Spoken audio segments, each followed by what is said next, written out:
అడ్డొస్తే RTC బస్సులతో తొక్కిస్తాం, కోటి మంది మహిళలను కోటీశ్వరులను చేస్తాం. బీఆర్ఎస్కు ముఖ్యమంత్రి వార్నింగ్. 63 లక్షల మందికి వడ్డీ లేని రుణాలు, టాటా బిర్లా అంబానీతో పోటీ, మహిళా శక్తి సదస్సులో సీఎం రేవంత్. రైట్గా సీఎం రేవంత్ రెడ్డి అడ్డం వస్తే బస్సులతో నొక్కిస్తారట, జాగ్రత్త.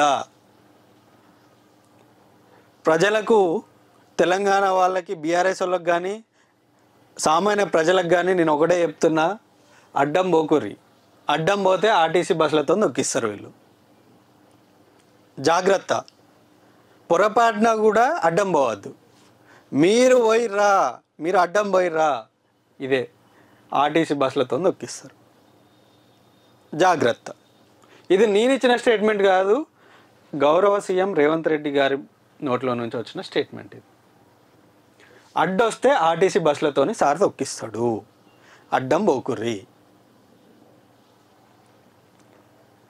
ఇక మళ్ళీ ఏమంటుండు సార్ అంటే, మా ఆడిబిడ్డలు, అక్క చెల్లెళ్ళు ఆర్టీసీ బస్సులో ఉచితంగా ప్రయాణం చేస్తుంటే వాటిని బంద్ చేయాలని ఆటో డ్రైవర్లకు కిరాయిలు ఇచ్చి కేటీఆర్, హరీష్ రావు, కవిత ధర్నా చేయిస్తున్నారు.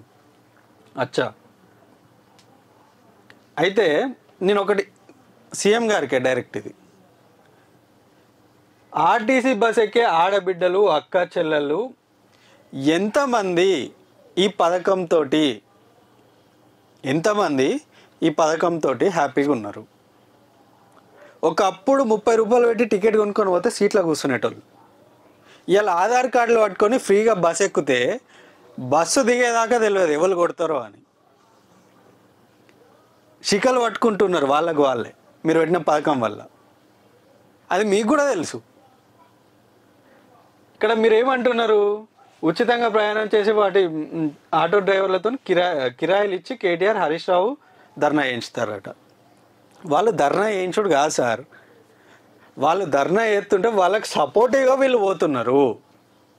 వీళ్ళు ప్రతిపక్షంలో ఉన్నారు కాబట్టి వాళ్ళకి ఎవరైతే ఆటో డ్రైవర్లు, ఈ ఊబర్, ఓలా వాళ్ళు ఎవరైతే ఉన్నారో నడుపుకునే వాళ్ళు, వాళ్ళకి అన్యాయం జరుగుతుందని వాళ్ళకి సపోర్టివ్గా వీళ్ళు ప్రతిపక్షంలో ఉన్నారు కాబట్టి, అది కూడా ప్రతిపక్షంలో ఉన్నారు కాబట్టి మీరు పట్టించుకుంటలేరు కాబట్టి వాళ్ళు సపోర్టివ్గా పోతున్నారు అంతే. వాళ్ళకి కిరాయిలు ఇచ్చి చేపించేది ఏం లేదు ఇక్కడ వాస్తవానికి. ఇక ఆడబిడ్డలకు అడ్డం పడితే బస్సు మీద ఎక్కిస్తాం అంటూ బీఆర్ఎస్ నేతలకు సీఎం రేవంత్ రెడ్డి వార్నింగ్ ఇచ్చారు.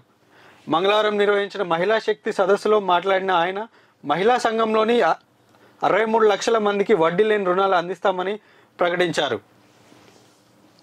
ఇదాట ముచ్చట. సో పొరపాటున కూడా బీఆర్ఎస్ వాళ్ళు కావచ్చు, సామాన్య ప్రజలు కావచ్చు, అడ్డం పోకురి. సారు పెట్టిన ఈ ఉచిత ఆర్టీసీ బస్ ఏదైతుందో అది ఏమనుకుంటున్నారు అంటే, ప్రజలు చాలా సురక్షితంగా, ఆడబిడ్డలు చాలా సురక్షితంగా బస్ ఎక్కి మంచిగా సీట్లో కూర్చొని వాళ్ళ గమ్యస్థానాలకు చేరుకుంటున్నారని గౌరవ ముఖ్యమంత్రి అనుకుంటున్నారు. కానీ అది వాస్తవం కాదు. అక్కడ వాస్తవం ఏంటంటే, నిజానికి ఒక పైసలు ఇస్తలేరు వాళ్ళు, అంతే తప్ప ఒక్కసారి వాళ్ళు బస్ ఎక్కిరంటే వాళ్ళకి నరకంగా అనిపిస్తుంది, నరకం చూస్తున్నారు. బస్సు ఎక్కి దిగేదాకా నమ్మకం లేదు. ఎవరి చెనకాలకెళ్ళి జడలు పడతారో, ఎవరు దొబ్బుకుంటూ పోతారో. ఒకసారి బస్ ఎక్కి చూడండి, ఇది స్టేట్మెంట్లు కాదు. ఏదో నేను ఉచితంగా మహిళలకు ఉచిత బస్ ప్రయాణం పెట్టినా ఇక వాళ్ళు కోటీశ్వర్లు అయ్యారా అంటే కాదు, అది కాదు. కోటి మంది మహిళలను కోటీశ్వర్లు ఎట్లా చేస్తారు? కోటీశ్వర్లు 1,00,000 2 లక్షలు లోన్లు ఇవ్వగానే కోటీశ్వర్లు అయిపోతారా మహిళలు?